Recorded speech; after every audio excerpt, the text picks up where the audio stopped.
Mesdames et messieurs, pardon, je vous salue en toute modestie depuis la capitale valaisanne en Suisse, c'est-à-dire Sion, où je suis né maintenant il y a un certain nombre d'années. Je vais vous parler de Monsieur Franz Kafka, à qui je voudrais certainement rendre hommage pour son œuvre littéraire, et je lui rends un hommage un peu personnel, puisque toute son œuvre est, disons, un espèce de trait de lumière en ce qui me concerne. Voilà, je suis donc né à Sion un 23 avril, et puis j'ai presque envie de dire tout à fait malgré moi. Donc pourquoi Franz Kafka? Ce que je vais vous expliquer ici par ailleurs. Étant adolescent, j'étais une personne plutôt simple, mais j'avais une stature et une certaine comment dire, androgynie qui m'a attiré une vie pas forcément intéressante, mais fait vivre des convoitises encore moins intéressantes. Ce que je veux vous dire par là n'a pas d'importance. Cependant, c'est en 1994 que à Sion, je vais donc être interpellé par la police, et puis je vais être interpellé 2 fois, voire 3 fois. J'étais donc accusé d'avoir écrit une lettre de menace de mort à un monsieur qui s'appelle Gérald Sautier, qui tenait un club de noctambules, qui n'existe d'ailleurs plus du tout de nos jours. Le club en question s'appelait le Mirabilis SA, ceci dit pour en parler. Donc il y avait là ce monsieur Sautier qui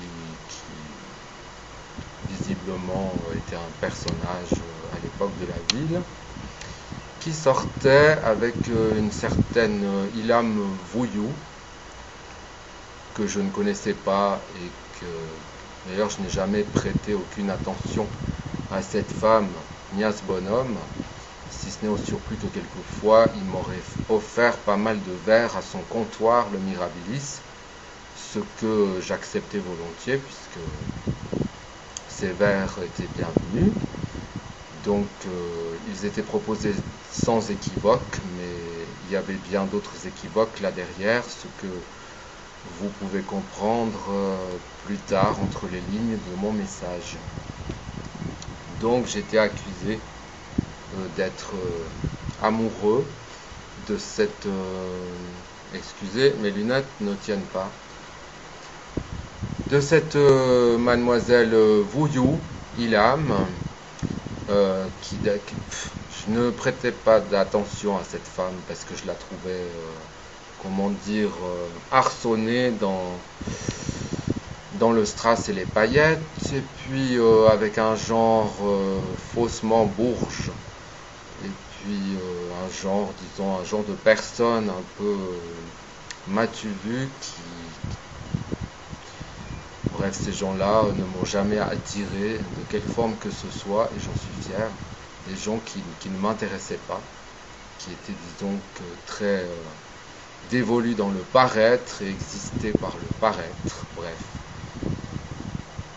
Donc j'étais donc accusé d'avoir écrit une lettre de menace de mort à un monsieur qui s'appelle Gérald Sautier. Dans sa plainte, il me demandait notamment de l'argent.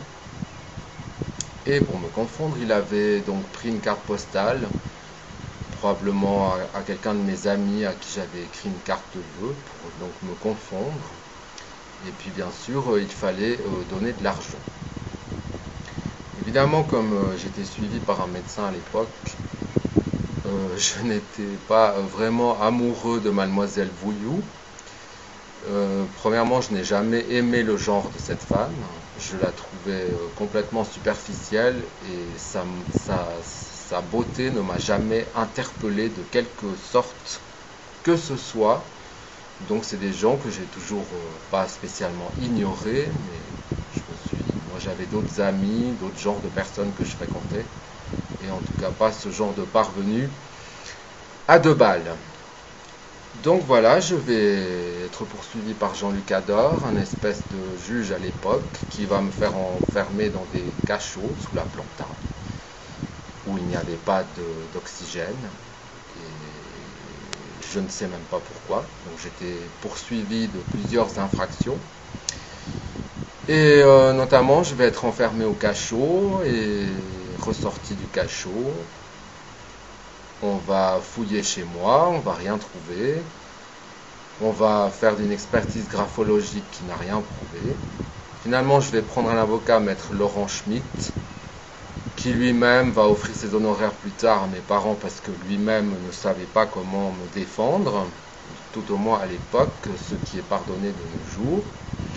Enfin, je vais vivre plein de violations des codes de procédure à répétition. Je n'avais même pas droit à téléphoner.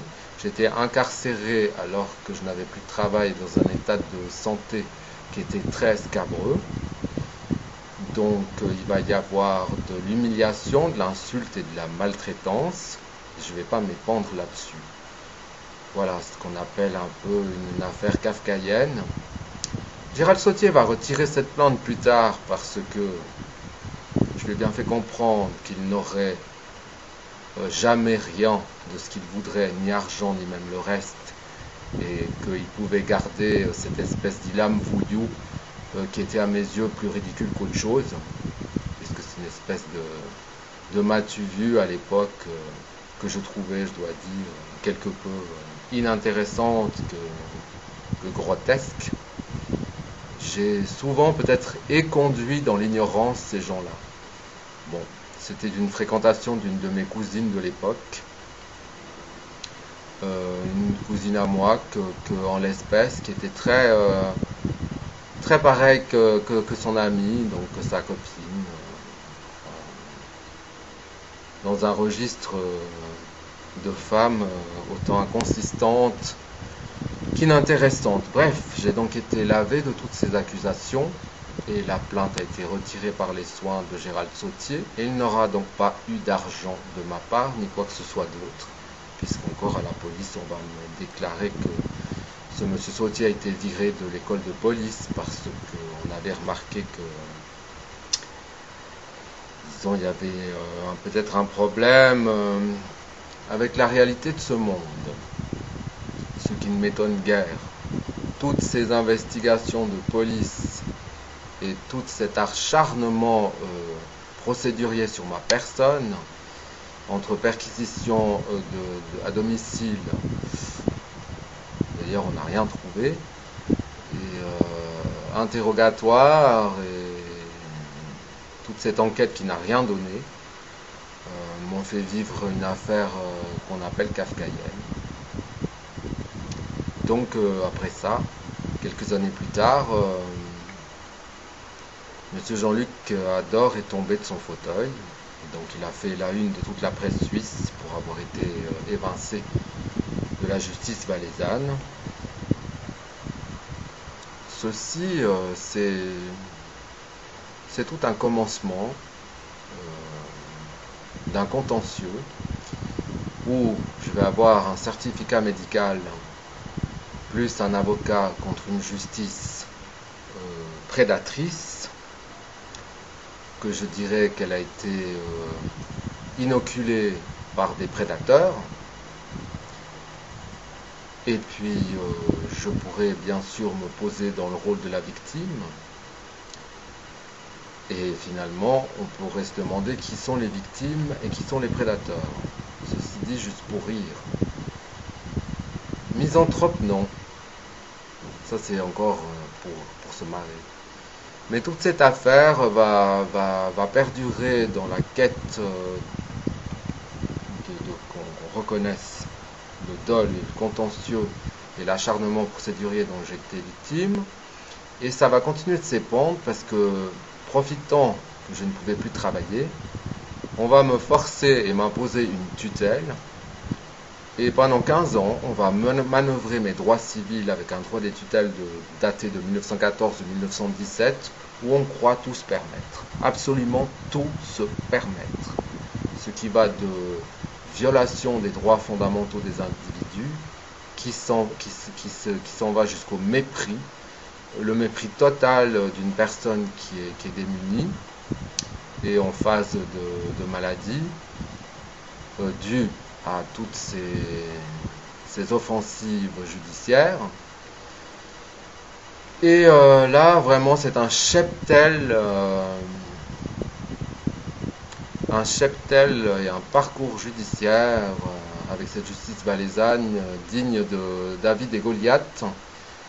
Et on retrouve Dominique Favre, le juge de commune de Sion, qui porte la casquette de juge des tutelles, qui avait lui-même mis un homme malade dans ces mêmes cachots que moi quelques années plus tôt, qui a été aussi démis de ses fonctions de juge et qui réapparaît dans les tutelles. Je ne veux pas m'épancher sur la souffrance de la famille, enfin de cet homme qui est décédé dans ces cachots, ce qui a fait une affaire que par respect je ne vais pas m'épiloguer parce que ce n'est disons pas mon affaire, mais il y a le précédent judiciaire acquis. Pour revenir à mon cas, donc plus de droit civil, manipulation. Donc j'aurais toujours reçu du soutien des autorités fédérales suisses que je remercie énormément. Donc je suis toujours à Berne. J'ai eu un souffle, donc une reconnaissance certaine. Et il y a aussi un suivi égal à ce que j'ai vécu. Ça part toujours un peu de lorsque Madame Del Ponte était en place dans ce petit parcours, et il y a du soutien qui d'année en année s'est présenté de ce ministère public de la Confédération suisse que je remercie, ou des organes fédéraux de la police aussi, ou par ailleurs ces personnes qui seraient avocats conseils au ministère public de la Confédération. De nos jours, cette tutelle a été levée par un avocat qui s'appelle Mathieu Dorsat. Tout ce que je vais vivre, je fais encore la parenthèse suivante, l'histoire dans l'histoire, il y en a d'autres. Un jour, vivant à Lausanne, avenue Menton, sous la cathédrale, des policiers vont téléphoner chez moi, à ma famille, à ma régisseuse, pour m'embarquer comme le fameux violeur à la cagoule valaisan, parce que je correspondais au portrait robot. Donc voilà, on va essayer de m'inculper comme violeur à la cagoule. Et je renlève la parenthèse de l'histoire. Il faut bien comprendre que toute cette affaire est kafkaïenne. Donc de nos jours, je reviens, on m'a rendu mes droits civils. Mes droits de victime ne sont pas rendus, mais des procédures sont en cours civiles et pénales. Et aujourd'hui, je suis représenté. J'aurais connu dans tout ce parcours de presque 20 ans de vie, une bonne quinzaine de maîtres en droit, d'avocats, de notaires, de magistrats, à donner le vertige à n'importe qui, et j'aurais relevé l'attention de grands maîtres du barreau, et j'aurais relevé l'attention de procureurs, autant que relevé l'attention de la police, et je me suis battu dans d'autres registres en ce qui concerne des domaines qui toucheraient à la prostitution de luxe ou des milieux différenciés de la société ou des milieux marginalisés de la société. J'ouvre une parenthèse à nouveau, si vous me suivez, parce que c'est pas facile peut-être de me suivre. J'ai acquis, entre parenthèses, en tombant un peu pour cause de la justice dans la fange, ayant été travailleur en psychiatrie ou dans les urgences, j'ai continué à faire un peu de bénévolat dans les domaines de la santé publique en ce qui concerne les personnes souffrant du sida à l'époque, où j'ai vécu par exemple 17 ans à Lausanne, où j'aurais connu Madame Anna Fournazier, à SIDAction, qui a fondé SIDAction et tous ses amis et ses suivants pour faire une petite formation d'accompagnant et d'accompagner modestement quelques personnes. Ensuite, j'ai fait cela avec des gens souffrant de cancer, où j'aurais connu entre Genève et Lausanne force de personnalité, que dans cette parenthèse encore, j'aurais connu de prime abord Mère Sophia, dans sa petite maison du parachute à Lausanne, où je m'étais proposé pour faire un peu de bénévolat.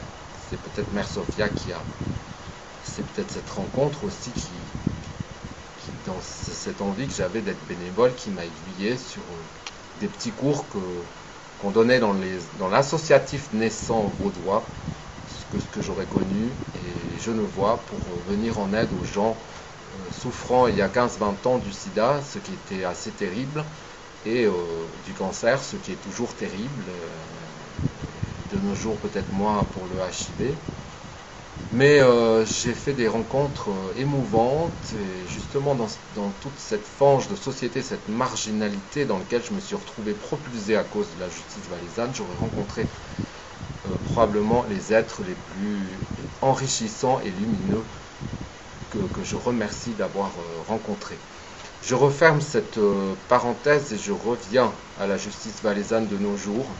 Donc on s'épilogue, mais il y aura l'affaire, il y a des affaires et des affaires avec cette justice valaisanne. On pense que ça s'arrange avec les années, mais ça ne s'arrange pas. Donc on finit toujours dans des questions qui sont délicates, comme cette affaire de ce jeune homme Luca Mangeli. Donc je vous laisse le soin de vous documenter sur internet Luca Mangeli, l'affaire Luca Mangeli. Toute l'Italie en a parlé. Il a fallu que toute l'Italie en parle pour que quelque chose bouge. Je ne vais même pas m'épiloguer là-dessus parce que ça regarde tellement ce jeune homme et ses amis et ces gens qui le défendent que je ne peux faire que souligner une affaire parmi tant d'autres avec cette justice valaisanne. Pour en venir à moi, où je suis de nouveau bercé dans la rencontre d'un jeune orphelin, à nouveau dans un procès kafkaïen, parce qu'il y avait une mise sous tutelle, et que quand on est sous tutelle, vous êtes manipulé de la manière la plus criminelle qui soit, dans le mépris, ce que maintenant j'ai des preuves établies. Par exemple, vous êtes requis devant la justice, vous avez des conseils légaux qui vous disent on ne s'en mêle pas, et ils vous l'écrivent même à Noël, et puis ensuite dans votre dos ils écrivent au palais de justice et ils vous assomment de mépris en invoquant la psychologie ou la psychiatrie, où ils se servent même de faux médecins et psychologues pour agir devant des gens en état de souffrance, qui ont des mesures de conseils légaux ou des tuteurs, ou ce droit de tutelle de 1917 en Suisse qui est obsolète, où c'est le mépris, c'est effectivement policé, vous êtes infantilisé, vos droits fondamentaux ne sont pas respectés, vous vivez sous un joug, le joug de Dominique Favration, et cette personne se prend encore pour Dieu sait quoi quand chaque Noël il va dans la cathédrale, il se prend pour le centre du monde.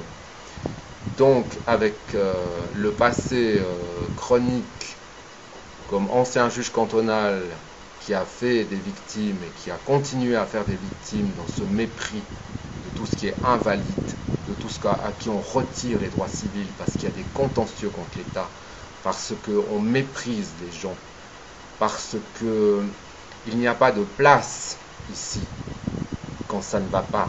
C'est pour ça que j'ouvre une autre parenthèse en Suisse, une société tellement exigeante qu'on a un nombre de suicides d'adolescents qui dépasse les quotas et qu'on est un des pays au monde où il y a le plus de suicides de jeunes gens ici en Suisse. Là, je suis fatigué de parler. Je ferai un épisode 2 à ce Kafka. Et puis je rends toujours hommage à l'écrivain Franz Kafka. Parce que je ne sais pas si vous avez pu comprendre ce que je tente à vous expliquer.